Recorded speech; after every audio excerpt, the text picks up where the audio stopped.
Hola amigos, ¿qué tal? Bienvenidos a otro video más en nuestro canal.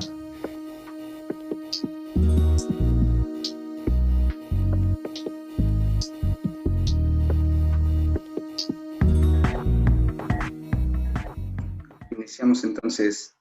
Buenos días, bienvenidos. Esta es parte de nuestra quinta sesión informativa ya acerca de COVID-19.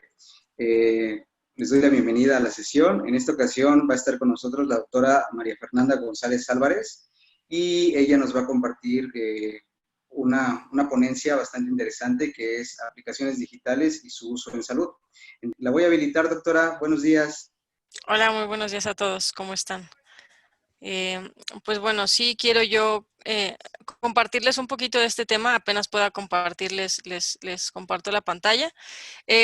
Pero sí explicar un poquito sobre un tema que ha venido aparentemente en aumento pues con motivo de la pandemia, y la realidad es que tiene ya mucho tiempo detrás creciendo y desarrollándose. Entonces, bueno, creo que ya pueden ver ahí mi pantalla, ¿cierto? Sí, ya se ve. Buenísimo. Entonces, pues bueno, tecnología y específicamente tecnología aplicada a la salud. Seguramente, pues si no estoy mal, la gran mayoría de los que estén viendo esta presentación, pues utilizarán su celular, su dispositivo móvil inteligente y demás para muchas cosas, y probablemente muchas de ellas no sean ni siquiera médicas, ¿no? Seguramente todos tienen o tenemos Facebook, lo hemos usado más de una vez en nuestras vidas para dar que nos interese un evento, para informarnos de lo que pasa con nuestra familia, Twitter, seguramente algunos tendrán Instagram o Snapchat, ¿no? Y esto se ha vuelto una constante. Si queremos escuchar música, seguramente tenemos Spotify, tenemos Deezer, tenemos algún otro servicio de streaming que nos permite escuchar la música que nos gusta en el momento en el que se nos antoja, básicamente. Algún servicio de televisión igual por streaming, para ver series, para ver películas como Netflix, como YouTube. Y pues si nos llegamos a perder porque no somos tan ubicados como pues yo, por ejemplo, ¿no? Google Maps o cualquier otro servicio que nos permita justamente tener un mapa en tiempo real para saber a dónde llegar. Pero ¿qué pasa cuando hablamos de salud? Se vuelve difícil porque, al menos en Latinoamérica, las últimas cifras establecen 1.9 médicos por cada 1,000 habitantes. En el caso de México, esta cifra se eleva a 2.4, pero la realidad es que el establecido o el promedio que sugiere la OCDE es de 3.5. México y la gran mayoría de los países de Latinoamérica nos encontramos muy por debajo de ese promedio. Y si bien es difícil acceder a una orientación médica, a un servicio de atención en salud, las aplicaciones que permiten el ingreso a estos servicios, pues ha venido creciendo gradualmente, y ahorita justamente con motivo de la pandemia es que es mucho más notorio. No sé si algunos de ustedes tendrán algún iPhone, algún otro celular en donde alguna de las aplicaciones que brinda de origen es una ficha médica, ¿sí? Una ficha médica que es de gran importancia si en algún momento nos encontramos, pues, bien sea nosotros o algún paciente que no esté consciente, y en donde podamos justamente no, aplicaciones en salud. Este tipo de ficha médica lo que permite es que si en algún momento nosotros, un familiar, cualquier paciente que tengamos no está consciente, pero tiene un celular o un dispositivo muy a mano, pues podamos acceder justamente a su nombre, a su edad, quizás conocer si tiene alguna alergia, si toma algún medicamento, si padece alguna enfermedad, y conocer datos que son muy propios de la persona y que no tendríamos acceso a ellos si no hay nadie más que nos informe. Entonces, llenar este tipo de fichas de orientación que vienen pues ya realmente incluidas en nuestros celulares es una gran ventaja para nosotros. Pero ¿qué sucede además de estas fichas médicas? Existen muchas otras aplicaciones que pues realmente nos van a poder permitir llegar a poder establecer inclusive un modelo de salud en el que pues realmente la educación y todo lo demás esté basado en lo que el paciente necesite, y no de manera exclusiva en decir, bueno, es que pues resulta que que quiero tomar una fotografía y pues tenemos la aplicación de la fotografía. No, ya hay muchas aplicaciones que nos permiten hacer un tracking de nuestra salud, ¿no? Algunas de las que pongo aquí, pues seguramente conocida por mujeres estará esta, que es Flow, que nos permite hacer un seguimiento de nuestro periodo menstrual, saber si somos regulares o no, y en esa misma aplicación saber, por ejemplo, días específicos o con más probabilidad de ovulación, por ejemplo, si tomamos o no tomamos algún analgésico para controlar nuestro dolor, si el flujo fue abundante o no, las características del mismo, y eso nos permite después tener datos a gran escala, ¿no? En el caso de la de Under Armour, pues nos permite leer, por ejemplo, códigos de barras que nos da información nutricional, que nos permite, el Fitness Pal, que nos permite saber cuántos pasos hemos dado, las rutinas que hemos realizado por el estilo, kilocalorías que hemos disminuido, tramos recorridos, igual SworkIt, y al final pues nos permiten individualizar una rutina de ejercicio únicamente para nosotros. ¿Qué es lo que sucede? Que al final estamos entrando en una época pues digital, 100% digital, en donde la salud digital juega un papel muy importante. ¿Y qué nos va a permitir? Nos va a permitir acceder a datos a gran escala para mejorar y manejar la salud individual, pero no nada más de cada persona, sino de poblaciones enteras. Y esto es un gran punto a favor. Estamos en una era en donde los pacientes son proactivos, están buscando pues por sus propios medios información relacionada con su salud, y esto lo vemos con muchos pacientes, ¿no? ¿Cuántos de ustedes o nosotros mismos como médicos nos hemos metido a Doctor Google para ver qué tenemos, ¿no? Y resulta que buscamos dolor de cabeza y acabamos con que tenemos un tumor cerebral, y entonces pues nada más alejado de la realidad, pues porque la mayoría de los dolores de cabeza tienen otra causa, ¿no? Más frecuentemente tensional, y no tiene nada que ver con un proceso maligno. Pero entonces empiezan a desarrollar plataformas a donde podemos aterrizar esas dudas y asegurar que el paciente esté bien informado. Entonces tenemos justamente una era, les comentaba, en donde el paciente está generando sus propios datos y nos permite personalizar su medicina, la atención que se le va a dar. ¿Y a qué me refiero con esto? Pues bueno, a lo mejor tendremos algún reloj que nos permite medir frecuencia cardíaca, o alguna aplicación en donde pues tenemos un rastreo de cuántos litros de agua tomamos en el día y qué comimos y cuántas kilocalorías equivale, si las hemos perdido o no. Y entonces al final tenemos un estudio global de esa persona con respecto a sus actividades relacionadas con salud.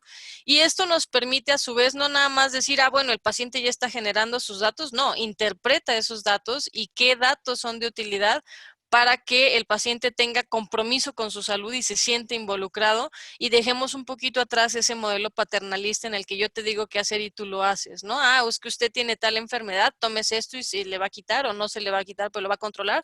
Es involucremos al paciente en este juego que nos va a permitir estar pues todos al día bien actualizados, ¿no?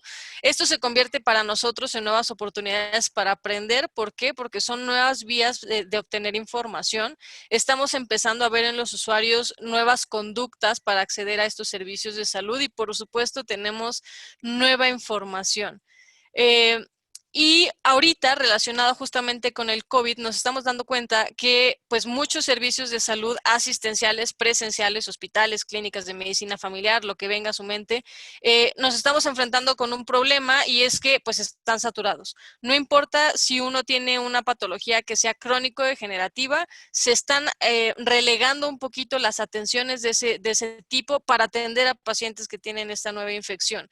¿Y qué pasa? Realmente las otras enfermedades no han desaparecido, siguen ahí, y la rutina de estos pacientes se ha visto totalmente cambiada porque no pueden acceder a este nuevo servicio. Y si estamos enfrentando una sobresaturación de servicios de salud, es porque hemos tratado de atender un problema exponencial de manera lineal. ¿A qué me refiero con esto? A que queremos atender todo en presencial, y ahorita nos enfrentamos a una situación pues real en la que atender en presencial no sea probablemente la opción para muchos.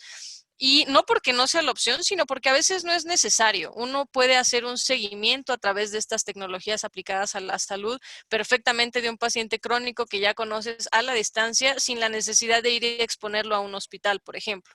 Y con esta tecnología, pues lo que entendemos es que hay una solución que puede ser justamente la medida a nuestro problema y en la medida en la que nos vayamos adaptando irá mejorando esta situación. Algunos ejemplos, por ejemplo, de tecnologías aplicadas a la salud, Smart Lenses, que es un paciente, es un lente de contacto que tiene algunos sensores que permite medir glucosa y en algunos casos funcionar como tratamiento para retinopatía diabética.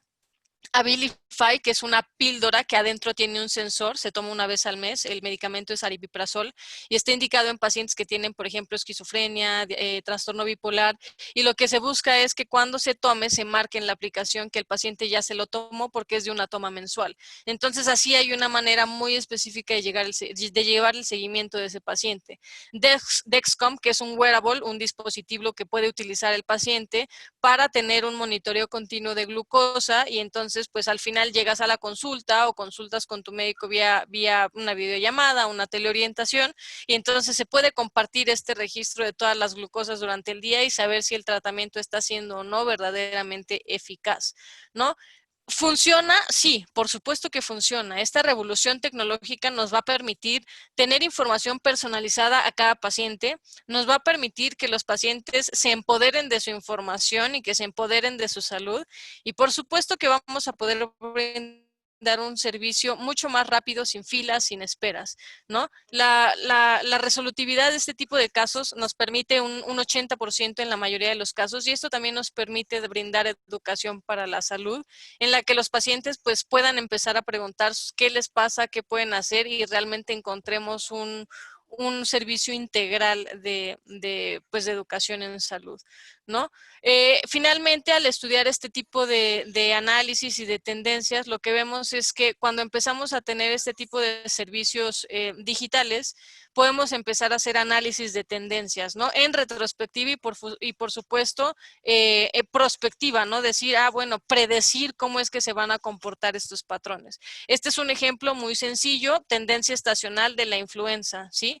Empezamos a ver que la mayoría de los, bueno, si no saben un poquito de la influenza, les voy a dar un poquito el panorama, pero de octubre, más o menos, noviembre hasta febrero, nosotros tenemos picos de enfermedades respiratorias donde se incluye la influenza y en el resto de los meses tenemos una bajada de ese tipo de enfermedades infecciosas a nivel respiratorio, en donde empieza a haber otro tipo de patologías como las de origen gastrointestinal.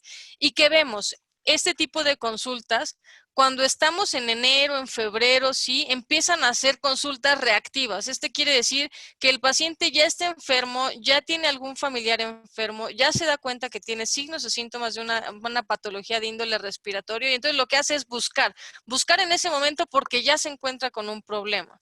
Y entonces, pues es poquito, sí, es menor el porcentaje de pacientes que tienen una reacción preventiva y decir, bueno, resulta que en esta época aumenta, ¿qué puedo hacer? Y cuando justamente este es nuestro pico y cuando llegamos a los valles, entonces las consultas reactivas empiezan a disminuir y vemos que poco a poco comienzan a aumentar las consultas preventivas. ¿Existe vacuna? ¿Existe tratamiento? ¿Qué puedo hacer? Pues la vitamina C sirve, ¿no? Y entonces vemos un cambio en la conducta de este tipo de pacientes que nos permite hacer un estudio de cómo se han comportado hacia atrás, pero un prospectivo y una predicción de cómo se van a seguir comportando estas infecciones o estas enfermedades hacia adelante. Y este mismo tipo de información que aplicamos para influenza, por supuesto, lo podemos aplicar ahorita para esta nueva infección que es el coronavirus, en donde empezamos a ver este tipo de reacciones, de tipos de consultas reactivas en lo que dicen, bueno, es que esto ya está aquí, ¿qué hago? ¿Qué es? ¿De qué se trata? ¿Cómo me puedo tratar? ¿La hidroxicloroquina sirve? ¿No sirve? ¿La dexametasona? Ahorita que apenas sacaron una noticia al respecto, pues no, realmente no consuman ninguno de esos medicamentos, no están aprobados para el tratamiento de pacientes graves, que es de pacientes, perdón, con cuadro leve, que serían el 80% de los que nos lleguemos a infectar, pero realmente este tipo de consultas a nivel digital nos va a permitir hacer un prospectivo de análisis y entonces empezar a entender un poquito mejor pues las conductas que estamos teniendo como pacientes y como médicos, cómo nos van a poder ayudar a implementar una mejor estrategia en salud y personalizar la información a cada uno de nuestros pacientes. Entonces, pues bueno, si tienen alguna pregunta, yo feliz de ayudar a responderla. Les dejo mi nombre, mi correo electrónico, teléfono y redes sociales por si quisieran conectar, y bueno, yo quedo a sus órdenes. Muy bien, doctora. Pues mire, de hecho teníamos dos preguntas que ya nos habían llegado, que es precisamente para este tema en especial. Nos comentaba una de nuestros participantes que si las tecnologías, las nuevas tecnologías digitales en cuestión de salud, eh, corren el riesgo, más bien nosotros como médicos, de personas face to face, de atención médica de primer nivel, corremos el riesgo de ser sustituidos en algún momento por este tipo de aplicaciones digitales, o realmente eso es imposible porque realmente la atención debe de ser siempre la mayor parte de las veces de manera directa con el paciente. ¿Usted qué opina respecto a esto? Súper, doc. Pues realmente no. O sea, nunca se va a sustituir a un médico ni la consulta presencial. O sea, eso es algo que tenemos que entender. Y no es porque no lo podamos sustituir, porque ciertamente hay máquinas y dispositivos que permiten hacer incluso mucho mejor el trabajo de un médico. Hay algunos estudios de inteligencia artificial en donde, por ejemplo, se le han metido muchas imágenes de diagnóstico de una patología específica a un programa, y entonces cuando se hace con la contraparte humana, con un radiólogo, resulta que tiene mucho mayor sensibilidad y especificidad el dispositivo o la inteligencia artificial que el médico, ¿no? Y ahí es cuando vemos, vaya, o sea, resulta que es más eficaz este que el otro, pero no es así, es una auxiliar y te estoy diciendo que aquí puede haber algo, búscale, porque a lo mejor yo lo estoy viendo y tú no lo ves, pero hay algo más que a lo mejor en la clínica hace sentido. Entonces, en términos generales, yo diría que no, la inteligencia artificial y la aplicación de tecnologías en salud no va a sustituir nunca al médico, pero al contrario, sí va a facilitar la manera en la que gestiona su atención, la que gestiona los recursos, y por supuesto que los médicos que hagamos uso de tecnologías de la información aplicadas a la salud y entendamos la inteligencia artificial que se aplica detrás de estos procesos, sí vamos a poder sustituir a aquellos médicos que no hagan uso de estas tecnologías, porque finalmente se están quedando atrás. Entonces, en términos generales, ¿la tecnología va a sustituir al médico? No. Los médicos que hagamos uso de estas tecnologías sí vamos a poder reemplazar a aquellos que no hagan uso de ellas. Muy bien, doctora. Otra pregunta, nos decían, ¿qué tipos de dispositivos están avalados para precisamente ser un auxiliar diagnóstico o un auxiliar del monitoreo del paciente crónico? Nos mencionaba por ahí algunas aplicaciones y algunos aparatos tecnológicos que ya están en uso para, por ejemplo, el monitoreo del azúcar, el monitoreo tanto de los niveles de frecuencia cardíaca y de oxigenación en sangre. Entonces, todo eso pues se escucha muy bonito y realmente es algo que pues llega a ser hasta sorprendente cómo ha evolucionado toda la tecnología hasta el día de hoy y cómo lo va a seguir haciendo. Tan solo el hecho de que haya ya un lente para monitoreo de la glucosa y monitoreo del glaucoma es como que ya sorpresivo, ¿no? Sin embargo, ¿qué de estos complementos para el monitoreo del paciente ya están autorizados como su uso como tal, como un dispositivo de uso médico y no solamente como un dispositivo auxiliar para el público en general? O sea, ¿cuál de ellos ya podemos consultar que en realidad podemos ser fiables y no ir a comprar un oxímetro, sino utilizar mi reloj de pulsera que ya me toma el oxígeno? ¿Cuál de estos o cómo podemos consultarlo en internet? Perfecto, perfecto, Doc. Entonces, hay uno de los que mencioné, el Dexcom. Este es un sistema de monitoreo continuo de glucosa. Es completamente interoperable. Esto quiere decir que tienes el dispositivo que brinda Novalab, que es pues, quien tiene la patente y quien desarrolló el dispositivo, y tiene varios sistemas. Puede servir, pues obviamente en el aparatito que ellos te venden, pero lo puedes trasladar a tu celular, a tu teléfono, perdóname, a tu reloj inteligente y ver ahí ese monitoreo de glucosa. Este aparato, este sistema de monitoreo ya está aprobado por la FDA y de hecho acaba de salir uno nuevo, la versión, si mal no recuerdo, la versión 4G ya la van a descontinuar y van a seguir recibiendo apoyo para pacientes hasta finales de este año, y ya la versión 5G ya la están empezando a distribuir, y sí es el primer sistema de monitoreo de glucosa que está total, completamente y absolutamente aprobado por la FDA para el control de pacientes. Ahora, aquí nos metemos un poquito en terreno tortuoso, y es que, pues bueno, lo apoyan en la FDA, pero pues aquí en México, si COFEPRIS no lo apoya, entonces no me sirve, ¿no? O a lo mejor es algo que tiene aprobado la EMEA, que es el equivalente a COFEPRIS, o la FDA en Estados Unidos, pero en Europa, y entonces no lo puede utilizar mi paciente. En términos regulación México, la COFEPRIS pues tiene el ámbito de regulación justamente de este tipo de dispositivos médicos, de medical devices, en donde se han aprobado algunos, sí, pero todavía nos falta mucho camino por recorrer con respecto a contrapartes, por ejemplo, en Estados Unidos o en Europa. Entonces, los dispositivos existen, sí. La regulación para telemedicina existe, sí, pero en el caso de México estamos un poquito rezagados y tratando de caminar en ese camino para ver qué se puede hacer, cómo se puede hacer, cuál va a ser el entorno de regulación que nos va a regir en el caso de médicos y pacientes mexicanos, y pues un poquito tratar de llegar allá hacia donde ya estamos en otros países y tratar de aplicar esa misma regulación aquí. Entonces, de los que les digo, igual la pastilla, por ejemplo, el aripiprazol ya también está aprobado en otros países. Y pues realmente ya son de uso de pacientes, ya lo estamos viendo, o sea, ya hay estudios de función, de control, etcétera, que nos permiten decir con certeza, este tipo de monitoreo sí sirve, sí funciona, sí lo recomiendo, pero en el caso de México, bueno, estamos un poquito atrás, y en términos de regulación es lo que nos está poniendo un poquito el freno. Pero bueno, por supuesto que si vamos a otro lado y este tipo de dispositivo pues se puede adquirir, se puede comprar, y el paciente aquí viene, lo usa y le muestra a su médico pues ese tipo de información, pues por supuesto que será de utilidad, ¿no? Esto en el ámbito pues personal, digamos, dispositivo paciente. Pero sí, la realidad es que ya estamos muy avanzados en otros países, y nos permiten conocer mucho más de esta información con respecto al control de los pacientes, que al final lo que se ve 100% mejorado es la atención y la calidad de un tratamiento en el paciente, ¿no?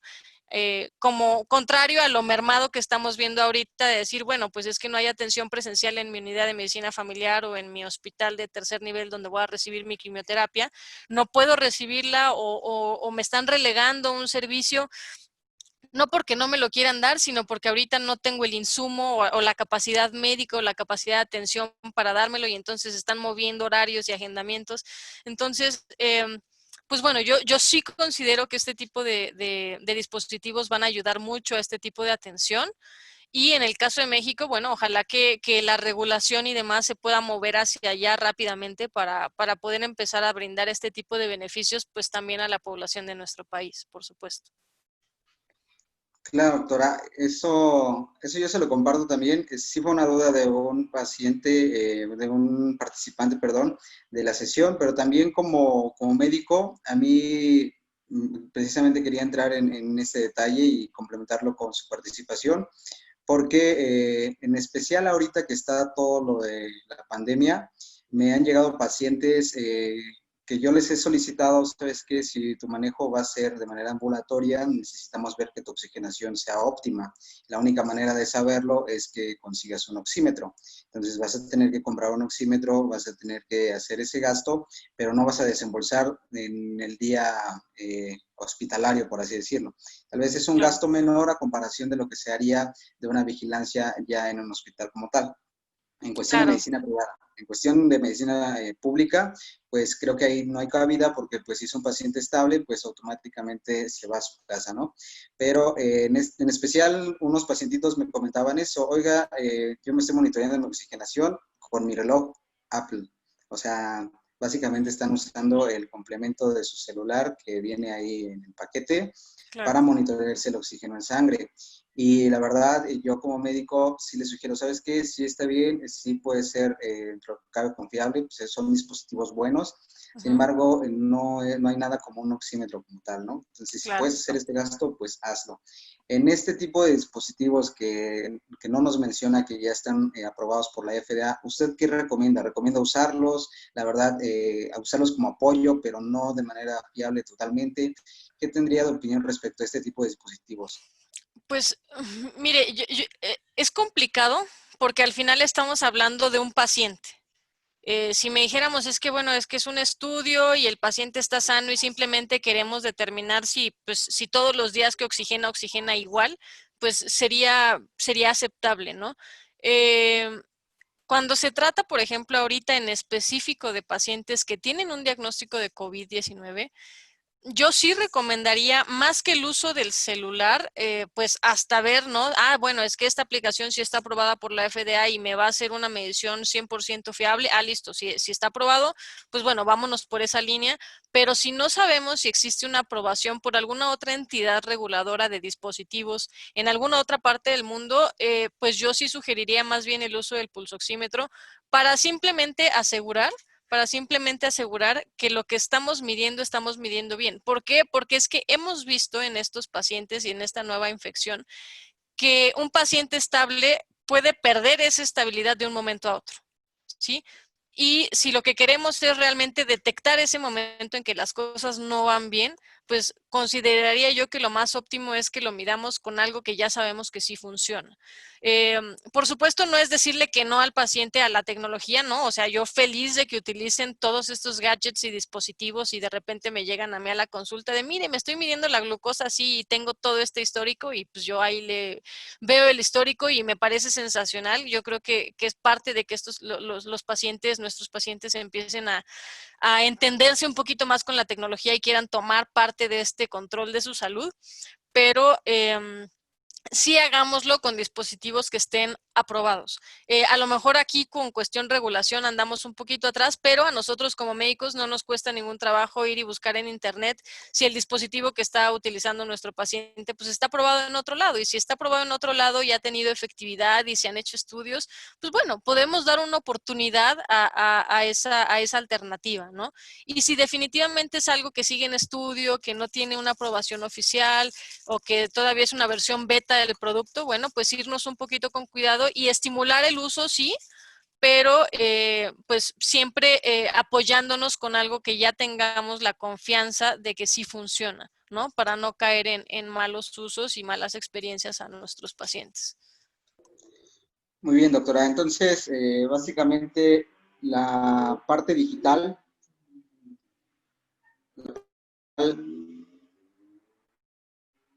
disculpen el ruido, la parte digital en cuestión de aplicaciones de uso médico sigue siendo como complemento hacia la medicina presencial. Ahorita que estamos en periodo de pandemia, se recomienda obviamente el hacer uso de estas aplicaciones, explotarlas, por así decirlo, para no saturar el sistema de salud, ¿no? Para que no lo colapsemos y pues ahorita Correcto. que todavía, al menos en México, la curva sigue bastante alta en cuestión de defunciones y en cuestión de casos positivos, y yo creo que va a seguir durante un buen rato. Sin duda. Creo que es una buena alternativa para que no saturemos de primera instancia todas las unidades de urgencias, ¿no? No todo es urgencia, debemos de conocer bien qué es una emergencia, qué es una urgencia, y yo creo que en este apartado sí hay cabida para las aplicaciones digitales para que nos hagan de conocimiento, ¿sabes qué? Sí es necesario acudir de manera inmediata a un servicio de urgencias, o ¿sabes qué? Puedes todavía estar en tu casa, puedes seguirte monitoreando de esta manera, y si en algún determinado momento presentas tal o cual síntoma, debes de acudir a urgencias en ese momento. Yo creo que es una excelente ayuda en cuestión de las aplicaciones digitales en salud, en especial en la que usted labora. Creo que están haciendo un muy buen trabajo en cuestión del triage que realizan para canalizar a los pacientes con cierto grado de gravedad a una Una unidad atención de atención presencial. hospitalaria, de atención presencial, Claro. o dejarlos en su casa para evitar ese traslado, ¿no? También como complemento, quería saber si nos podía compartir, por ahí tenía una imagen, me parece, de unas aplicaciones con sus nombres, o no sé si nos puede hacer llegar vía chat alguna de las aplicaciones para que los usuarios o los participantes de esta sesión puedan hacer uso de ellas, que se Claro que sí. familiaricen con ellas y que les saquen el mayor provecho posible. Claro que sí, ya les escribo el nombre aquí en el chat para que puedan tener acceso a ellas. Y pues bueno, que sepan que finalmente si ustedes buscan en una aplicación, pues en su tienda de aplicaciones empiezan a buscar aplicaciones de salud, les van a aparecer muchísimas, que bueno, pues, es una prueba, ¿no? Entonces, pues bajen la que crean que cumple con sus expectativas, pruébenla, utilícenla y vean qué más hay. O sea, al final, pues yo les estoy dando 4 ejemplos de una cuestión nutricional, deportiva, de rastreo de periodo, pero pues bueno, siempre hay muchas que funcionan y que nos pueden ayudar pues a tener un mejor control de lo que hacemos. Ahorita ya escribí aquí en el chat algunas de las aplicaciones que yo coloqué. Y bueno, retomando un poquito de lo que decía, yo creo que es muy importante que los pacientes, que ayudemos a educar a nuestros pacientes y que nuestros pacientes se mantengan interesados en su salud, justamente para detectar qué es una urgencia, qué no. Y aquí es donde las aplicaciones de orientación médica y de teleorientación, videoconsulta por el estilo, chat, vienen muy a colación. Pues para ayudarnos a que los pacientes no tengan la necesidad de ir a exponerse a una presencialidad ahorita en época de pandemia si no es necesario, pero que también sepan cuándo sí deben acudir, ¿no? Y yo creo que esa labor de informar cuándo sí y cuándo no es esencial para pues ayudar a disminuir, por ejemplo, la tasa de complicaciones que pudieran llegar a surgir. Algo que yo he visto en plataforma es que la gente está tan asustada de salir por el virus que prefiere, pese a que hay una urgencia detrás, ¿no? Y mi mensaje es, sí, el virus está allá afuera y el peligro existe, pero hay peligros también dentro de casa que deben de recibir atención, ¿no? Recientemente una usuaria de 50 años, ¿no? Con todas las comorbilidades, diabetes, hipertensión, obesidad, complicaciones por todos lados. Su mamá, que era 30 años mayor que ella, tenía 2 días que no hablaba, que no recibía comida, se estaba haciendo en la cama, no respondía a estímulos. La paciente tuvo un EBC, pero la hija estaba tan aterrorizada de salir por el COVID que no era capaz de ver más allá de que lo que estaba pasando en su casa era realmente una urgencia y que pese a lo que existiera afuera, necesitaba salir a recibir atención su madre, ¿no? Entonces, yo creo que es una labor de educación en la que nos tenemos que enfocar totalmente los que somos médicos de primer contacto para realmente ayudar a que las complicaciones no lleguen a ser complicaciones y tratar de hacer entender al paciente de la mejor manera los riesgos y los beneficios de este tipo de aplicaciones. O sea, sin duda yo a través de una computadora, pues, ¿qué voy a poder hacer por un EBC? Pero lo que sí puedo hacer es informar. Y esa es la labor más importante que tenemos como médicos de primer contacto. Muy bien, doctora. Pues prácticamente con esto yo creo que finalizaríamos. En cuestión de accesibilidad, yo creo que también va a ser una limitante los dispositivos complementarios. Sin En duda. cuestiones monetarias, por así decirlo, sabe que estamos en un país en vías de desarrollo, hay mucha cantidad de pacientes o, pues sí, la mayoría de la población está en pobreza o pobreza extrema, entonces realmente en cuestión de accesibilidad todavía veo lejano la llegada de algunos dispositivos en la consulta diaria. Sin embargo, yo creo que para aquellas personas que tienen la posibilidad de acceder a estos dispositivos complementarios, y cuidar de su enfermedad crónica, ya sea diabetes, hipertensión, enfermedades renales, etcétera. Yo creo que es un excelente complemento a su visita al médico. Hay que hacer uso de estas herramientas si es posible. Si no, obviamente, tratar de saber que la consulta presencial, obviamente, es prioritaria, es la que siempre va a estar de la mano del paciente crónico. y donde realmente vamos a evidenciar si hay alguna u otra complicación y necesitamos hacer uno u otro procedimiento, ¿no?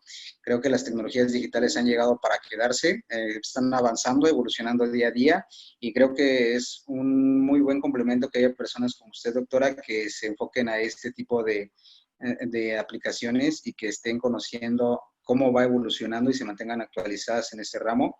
Y por eso precisamente me dio mucho gusto tenerla en esta plática, eh, contar con su disposición para llevarle al público en general parte de esta información y que obviamente ellos, toda la información que aquí lleguen a conocer, pues obviamente les sirva, que hagan uso de ella y que no se queden tal vez con la apatía, que eso yo creo que también cabe muchas veces. Tenemos a lo mejor el acceso a la información, pero muchas veces nos gana la apatía. Entonces, creo Claro. que hay que empezar a cultivarnos más, a hacer uso de este tipo de información y estos canales que principalmente para eso son, principalmente para eso hacemos estas sesiones, para llevar a cabo y acercar información hacia el público en general, y por eso me da mucho gusto contar con su presencia.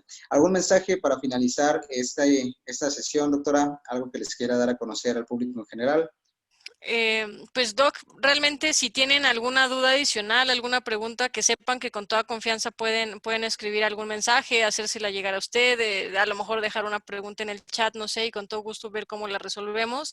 Y por otro, pues cuídense, o sea, si tienen la posibilidad de quedarse en casa, sigan permaneciendo en casa, pese a que exista un semáforo y se esté buscando de cambiar el color. O sea, realmente si ustedes pueden permanecer en casa, sigan en casa. Si no tienen esa posibilidad de hacerlo, por favor salgan tomando todas las medidas de precaución y pues si no saben cuáles son esas medidas o si funciona lo que están haciendo o no están haciendo, porque ya ha habido mucha controversia que si el uso del cubrebocas, que si no, que si de tela, que si quirúrgico. Entonces, todas esas dudas, por favor, háganosla llegar, porque la única manera de que nosotros podamos hacer llegar una información correcta a ustedes es que ustedes nos manifiesten sus dudas. Entonces, pues listo, nada más cuídense y pues ante cualquier situación nosotros seguimos disponibles, Doc. Muy bien, pues básicamente con eso terminamos nuestra sesión. Muchas gracias, doctora, por haber participado. Un gusto. Nosotros nos estaremos viendo en la siguiente sesión. Esperemos también contar con su presencia y cualquier duda o pregunta se las haremos llegar a su chat o a su número telefónico. ¿Vale? Perfecto, Muchas doctor. gracias, doctora. Tenga Hasta buena luego. tarde. Buena tarde.